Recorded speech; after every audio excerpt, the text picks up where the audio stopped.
आतिफ साहब, मेरी गुड़िया का कुछ पता चला? आतिफ जैसे ही कमरे में दाखिल हुआ, लोहे की कुर्सी से बनता फाजिल खान बेसब्री से मुस्तफसर हुआ।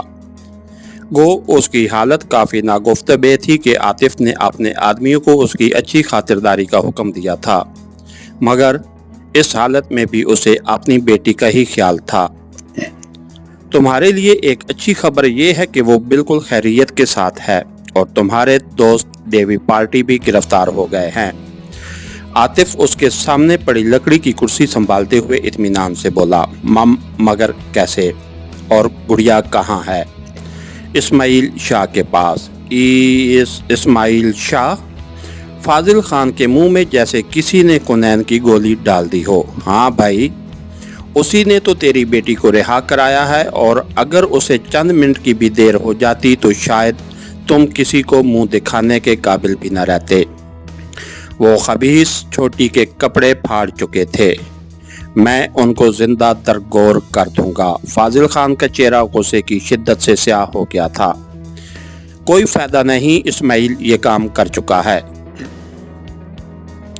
उसने छोटी को छूने वाले दोनों बदबख्तों को कलाशनकोफ के पट के साथ मार मार कर जहन्नम रसीद कर दिया है। शायद इस बेदर्दी से तुम भी उन्हें कत्ल न कर सकते। अब ये मालूम नहीं उसने ऐसा क्यों किया है, हालांकि मेरे ख्याल के मुताबिक तो उसे उनके साथ मिल जाना चाहिए था। बहरहाल ये उसका अपना मसला है। क्या गुड़िया से मेरी बात हो सकती है? फाजिल खान के लहजे में हद दर्जा लजाजत थी। बताया तो है सेठ साहब, वो इस्माइल के पास है और तेरी इत्ला के लिए वो अपनी मर्जी से उसके साथ गई है। शायद उसका ख्याल हो कि इस्माइल शाह ही उसकी हिफाजत कर सकता है, हालांकि वो अपने घर वालों की हिफाजत न कर सका। खैर, ये तो वक्त की बात है। आप शायद तंज कर रहे हैं। फाजिल खान के लहजे में नदामत का अंसर मौजूद था। आतिफ ने कहा, हकीकत बयान कर रहा हूँ सेठ साहब, और फाजिल खामोश ही रहा। तो अब क्या ख्याल है? ब्लैक लिक्विड के खिलाफ मालूमात दे सकते हो? या आतिफ ने जानबूझकर फिक्रा अधूरा छोड़ दिया। फाजिल खान साफ गोई से बोला, पहले मुझे यकीन दिलाओ कि डेवी गिरफ्तार हो गया है। मुझे आपकी इत्ला पे एतबार नहीं है, यानी मैं झूठ कह रहा हूँ। शायद वो इतनी आसानी से काबू आने वाला नहीं है। हाँ, मगर उसकी बदकिस्मती और दिलचस्प बात यह कि छोटी ने उनकी मुखबरी की है। गुड़िया ने फाजिल खान की हैरत दोबाला हो गई थी। ऐसा ही है, और आओ तुझे उसका दीदार करा देता हूँ। आतिफ ने जेब से चाबी निकालकर कुर्सी में लगे लोहे के लॉक खोल दिए। सेठ फाजिल बमुश्किल कुर्सी से उठ सका था। उसे साथ लेकर आतिफ बाहर निकला और फिर साथ वाले कमरे का दरवाज़ा खोला तो अंदर दाखिल होने से पहले फाजिल को किसी की तेज चीखें सुनाई दी। कमरे के साउंड प्रूफ होने की वजह से पहले वो आवाज़ें सुनाई नहीं दे रही थीं। कमरे में घुसते ही फाजिल खान की आंखों में खौफ और हैरत के मिले जुले आसार उभरे। वो 100% डेवी था। दो निकाब पोश उसकी धुलाई में मसरूफ थे। आतिफ को देखते ही वो गिड़गिड़ाया, प्लीज मिस्टर आतिफ, जब मैं सब कुछ बताने को तैयार हूँ तो फिर ये तशद्दुद किस लिए? फाजिल खान को पहचानने के बावजूद उसने उसे मुखातिब करना दरखोर इतना न समझा था। आतिफ ने हाथ के इशारे से जल्लादों को कार्रवाई से रोकने का इशारा करते हुए कहा, मिस्टर डेवी, ये तुम्हारी उन धमकियों का जवाब है जो तूने गिरफ्तारी के वक्त दी थी। तुझे अपने अमरीकी होने का फख्र था, अब बुलाओ अपने अमरीका को। डेवी ने चैलेंज करने के अंदाज में कहा। मिस्टर आतिफ, मुझे एक फ़ोन करने दो, फिर मैं देखता हूँ कि आप मुझे किस से कैद में रखते हो। मैं तुझे ज़रूर ऐसा करने की इजाज़त देता, मगर अफसोस आज हमारे मुक़द्दर ज़हनी तौर पे ग़ुलाम बन चुके हैं। यानी कि अफसोस आज हमारे मुक़्तदिर ज़हनी तौर पे ग़ुलाम बन चुके हैं। हमारे बेब्रोकरेट तुम्हारी अक्ल से सोचते हैं, सियासतदान तुम्हें खुश करना सियासत की महराज समझते हैं, और कई नाआकबत अंदेश चंद टिकों की खातिर अपने झूठे अरूज की खातिर तुम्हारे आलाकार बने हुए हैं। میں نے اپنے بھائیوں کی ان خامیوں کے باوجود تجھے تلاش کر کے پابند سلاسل کیا ہے، تو تجھے پتہ ہونا چاہیے کہ میں کسی کو اس کی ہوا بھی نہیں لگنے دوں گا، اور یہ تو تجھے پتہ ہوگا کہ حکمرانوں کی کمزوریوں کے باوجود ہم نے ہار ماننا نہیں سیکھا، اور انشاءاللہ جلد ہی وہ وقت آنے والا ہے جب حکومتی سطح پہ تمہیں منہ توڑ جواب دیا جائے گا۔ بھول ہے تمہاری ڈیوی کا مغرور لہجہ ایک مرتبہ پھر لوٹ آیا۔ تم فی الحال اپنی خیر مناؤ۔ عاطف نے اس سے بحث کرنی مناسب نہ سمجھی تھی۔ اسی وقت فاضل خان نے زبان کھولی۔ تمہارے جیسے احسان فراموش اور گھٹیا بندے کے لیے یہی جگہ مناسب ہے۔ احسان کون سا بنافٹی سیٹھ، اپنی خدمات کا تجھے خاطر خواہ معاوضہ ملا ہے۔ تمہیں فٹ پاتھ سے اٹھا کر محل میں پہنچانے والے ہم ہیں۔ اپنی 10-15 سال پہلے کی حالت پہ غور کرو، پھر تیرا کون سا احسان ہے ہم پر۔ باقی جہاں تک تعلق ہے تجھے دھمکانے کا، تو اپنے رازوں کی حفاظت ہمارا حق بنتا ہے، اور ان کی حفاظت تیری زبان بندی سے ہی ہو سکتی تھی، اور اس کا آسان طریقہ یہی تھا جو ہم نے اپنایا۔ فاضل خان سے کوئی جواب نہ بن پایا تھا۔ چلو مسٹر فاضل، عاطف جاننے کے لیے مڑا۔ دونوں جلاد ایک مرتبہ پھر اپنی کارروائی میں مشغول ہو گئے تھے۔ فاضل خان کو لے کر عاطف دوبارہ پہلے والے کمرے میں پہنچا۔ فاضل خان کو بیٹھنے کا اشارہ کرتے ہوئے وہ مستفسر ہوا۔ اب یقین آیا، آپ پوچھیں کیا جاننا چاہ رہے ہیں؟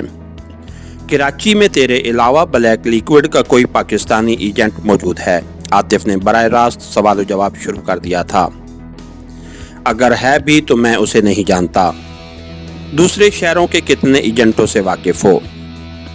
کوئٹہ میں اسفند یار ہے، ایک بہت بڑا تاجر ہے۔ پشاور میں پہلے اکبر علی خان تھا جسے میں نے قتل کرا دیا تھا، اس کی جگہ اختر جان نے سنبھالی۔ ظاہری طور پر سوشل ورکر ہے، سیاست میں بھی گہری دلچسپی لیتا ہے۔ پنڈی اسلام آباد میں نذیر احمد آوان ہے، ٹرانسپورٹ کے شعبے سے وابستہ ہے۔ لاہور میں چودھری پرویز ہے، جدی پشتی زمیندار ہے۔ ان کے علاوہ میں کسی دوسرے شہر کے ایجنٹ سے واقف نہیں ہوں۔ فاضل خان نے سرعت سے یہ تفصیل دہرا دی۔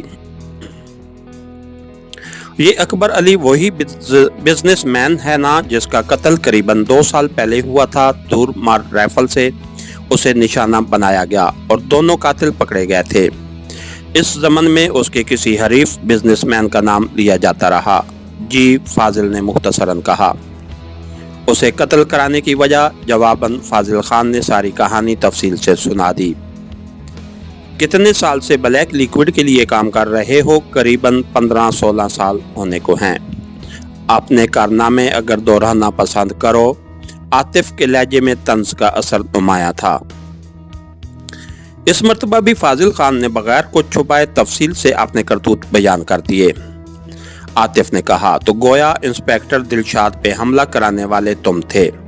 اور فاضل خان اس بات میں سر ہلا کر رہ گیا۔ عاطف نے جیب سے ایک چھوٹا سا ڈیوائس نکال کر اسے آف کرتے ہوئے کہا، سیٹھ صاحب تیری ساری گفتگو تو ہو گئی ہے، اس میں ریکارڈ، اب ذرا پرائیویٹ بات ہو جائے۔ اور عاطف کا انداز ایسا نہیں تھا کہ فاضل خان چونکے بنا رہ سکتا۔ میں سمجھا نہیں۔ بھئی بڑی واضح اور صاف بات کہی ہے میں نے، عاطف میں نے خیز لہجے میں بولا۔ تیرا اب کیا ارادہ ہے؟ فاضل خان نے اپنے خشک ہونٹوں کو ترک کرتے ہوئے کہا، بھلا میرا ارادہ کیا ہو سکتا ہے؟ دیکھو سیٹھ صاحب، تمہیں خواب میں بھی خوب اندازہ ہوگا کہ ملک سے غداری کی سزا بغیر کسی شبے کے موت ہے، اور تم تو اس کے علاوہ بھی کئی ایسے جرائم کا ارتکاب کر چکے ہو کہ ہر ایک جرم کے بدلے تجھے پھانسی پہ لٹکایا جا سکتا ہے۔ جی، اس نے ندامت سے سر جھکا لیا۔ تو پھر کیا ارادہ ہے؟ عاطف نے دوبارہ اپنی بات دہرائی۔ اگر آپ وضاحت کر دیں تو؟ فاضل خان عاطف کے واضح انداز کے باوجود جھجک رہا تھا۔ فاضل خان، تمہارا تعلق بلیک لیکوڈ سے ہے، بلکہ تھا، اس بارے صرف میں جانتا ہوں۔ تمہارے بیان کی ریکارڈنگ بھی میرے پاس ہے۔ کسی سینئر کو معلوم نہیں کہ تم اپنے جرائم کا ارتکاب کر چکے ہو۔ तुम्हारी गिरफ्तारी भी मैंने सिर्फ शुबे की बुनियाद पे की थी और यही रिपोर्ट मैंने अपने सीनियर को दी थी। अब अगर मैं चाहूँ तो तुम्हें रिहा कर दूँ और कानून की नज़र में भी तुझे बेगुनाह समझा जाएगा। आतिफ ने एक लम्हा खामोश होकर फाजिल खान के हैरानी भरे तासुरात को गौर से देखा और फिर अपनी बात जारी रखते हुए बोला, अपनी आज़ादी की कितनी कीमत चुका सकते हो? आप मांग कर देखें। फाजिल खान हकला गया था। मैंने इसीलिए तुझे दावत दी है कि अपनी जान की कीमत खुद मुकर्रर करो। आतिफ ने गेंद उसके कोर्ट में फेंकी। फाजिल खान के मुंह से निकला 10 करोड़। बस, आतिफ ने मुंह बनाते हुए कहा। सेठ साहब, मेरा रिकॉर्ड है कि मैं रिश्वत नहीं लेता और उसकी वजह यह है कि लाख 2 लाख के लिए मैं अपनी साख खराब नहीं करना चाहता था। मेरा ख्वाब था कि एक ही दफ़ा ऐसा हाथ मारूं कि उसके बाद मुझे कभी गलत काम की हाजत ना हो। और तुम मेरी बोली 10 करोड़ लगा रहे हो, गोया मैंने तुमसे गलत तवक्कुआत वाबस्ता की हैं। 15। फाजिल ने बोली बढ़ाई। ओके, चलता हूँ। आतिफ खड़ा हो गया। 20। फाजिल खान सरहद से बोला, याद रखना, इस ऑफर का किसी से जिक्र करने की सूरत में तुझे नाकाबिले तलाफी नुकसान पहुंच सकता है। कहते हुए आतिफ जाने के लिए मुड़ा। 25 सर। और फिर आतिफ को ना रुकते देकर चिल्लाया, 30 सर। बस, मेरी औकात इतनी ही है, इससे ज़्यादा के लिए मुझे अपनी जायदाद बेचनी पड़ेगी। Please sir. आतिफ वापस मुड़ा। फाजिल खान, शायद तुझे मेरी बात की समझ नहीं आई। अच्छा, 1 मिनट के लिए मेरी बात गौर से सुन लो। आतिफ ने दोबारा कुर्सी संभालते हुए कहा, बोलो। मिस्टर आतिफ, आप जानते हैं कि मेरी एक ही बेटी है और वो लाखों नहीं बल्कि करोड़ों में एक है। मेरी सारी जायदाद और दौलत उसी को मिलनी है। अगर तुम्हें कबूल हो तो 30 करोड़ रुपए के साथ मैं हिना की शादी भी तेरे साथ कर सकता हूँ। यूं भी उसे आपसे बेहतर मुहाफिज कोई नहीं मिलेगा। मगर मैं उसे बहन कहता ही नहीं, समझता भी हूँ। किसी लड़की को बहन कहने से वो बहन नहीं हो जाती। ये मुंह बोला रिश्ता है। शादी के बाद शायद आप दोनों इस जोक से लुत्फ अंदोज हों। फाजिल खान अपनी खुलासी के साथ बेटी के अच्छे मुस्तकबिल का भी ख्वाहां नजर आ रहा था। अपनी बात में वजन पैदा करते हुए बोला, उसके लिए कई आला खानदान के रिश्ते आ चुके हैं, मगर मेरी नज़र में कोई ना जचा। अब तेरे लिए यूं हामी भर रहा हूं कि आप भी शक्ल सूरत के लिहाज से मेरी बेटी के हमपला हैं। सेठ साहब, आपकी इत्ला के लिए अर्ज है कि वो इस्माइल शाह को पसंद करती है। आतिफ के मुंह से इस मर्तबा तुम की बजाय आप अदा हुआ था। शायद वो भी दिल से इस रिश्ते का ख्वाहां था। वो जिंदा बचेगा तो हिना से शादी करेगा ना? हाँ, यूं भी हम उसकी ताड़ में हैं। शायद आपकी वजह से उसकी गिरफ्तारी मुमकिन हो जाए। तो फिर ये कि हिना को ये बताने की ज़रूरत नहीं है कि आपने उसका रिश्ता मुझसे तय कर दिया है। उसे इस्माइल शाह की यादों में मगन रहने दो। जब उसका कांटा निकल जाएगा तो मैं खुद उसे संभाल लूँगा। अलबत्ता रकम आपको रिहाई के फौरन बाद अदा करनी पड़ेगी। मंजूर है। फाजिल खान के चेहरे पे खुशी के आसार नुमाया हुए। उसे गुमान ही नहीं था कि वो आतिफ जैसे आदमी को खरीद लेगा। उसके दिमाग में डेवी की आवाज़ गूंजी, सेठ साहब, इस दुनिया में हर कोई बिकाऊ है। कोई सस्ता, कोई महंगा, फ़र्क सिर्फ कीमत का है। बस आदमी को ख़रीदारी का तरीका आना चाहिए। फाजिल का पहले भी इस बात पे यकीन था, मगर आज इल्म यकीन ऐनुल यकीन में बदल गया था। ओके सेठ साहब, कल तक इंतज़ार करो, मैं आपकी रिहाई का बंदोबस्त कर देता हूँ। और फाजिल खान ने इत्मीनान का गहरा सांस लेते हुए इस बात में सर हिला दिया।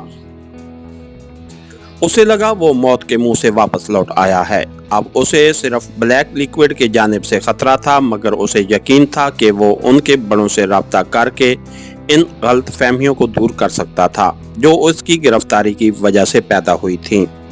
इसके साथ ही हमारी आज के एपिसोड का इख्तिताम हुआ। कहानीकार चैनल को लाइक कीजिए, सब्सक्राइब कीजिए और बेल आइकन को प्रेस कर दीजिए ताकि हर आने वाली नई वीडियो आप तक बर वक्त पहुँच सके। शुक्रिया।